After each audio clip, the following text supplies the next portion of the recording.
ఏముంది, మనలో టాలెంట్ ఉండాలి, టాలెంట్ ఉంటే ఏదైనా సాధించవచ్చు అని ఎంతోమంది అంటుంటారు.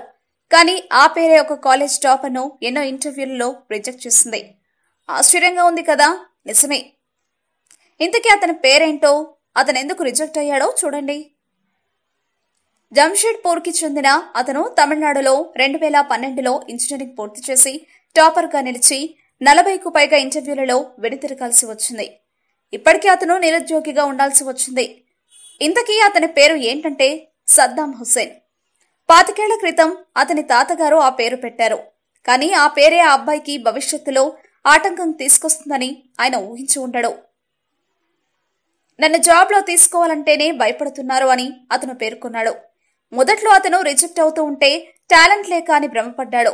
కానీ కంపెనీ వారిని అడిగి తెలుసుకోగానే షాక్ అయ్యాడు. ఆ పేరు వల్లే అతను రిజెక్ట్ అయ్యాడు అంట. ఇరాక్ టెర్రరిస్ట్ ప్రధాని డిక్టేటర్ పేరు సద్దాం హుస్సేన్. ఒకప్పుడు అమెరికానే కాదు, ప్రపంచాన్నే వణికించాడు. ఇప్పుడు అదే పేరు ఉండడం వల్ల ఆ టాపర్కు సమస్యగా మారింది. అయితే అతనిని తీసుకుంటే విదేశాలకు పంపాల్సి వస్తే పాస్పోర్ట్, ఎయిర్పోర్ట్ దగ్గర ఇబ్బంది అవుతుందని కంపెనీ వారు అతనికి ఉద్యోగం ఇవ్వలేదంట. సద్దాం హుస్సేన్ పేరు మార్చుకుందామని కోర్టు చుట్టూ తిరిగినా లాభం లేకపోయింది. అతని 10వ తరగతి సర్టిఫికెట్లో ఆ పేరు మార్చడం కుదరదు అంట. ఈ విషయమై అతను జార్ఖండ్ హైకోర్టులో కేసు వేశాడు.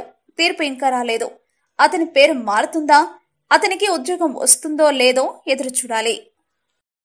మా వీడియోస్ మీకు నచ్చినట్లయితే లైక్, షేర్, సబ్స్క్రైబ్ చేయండి.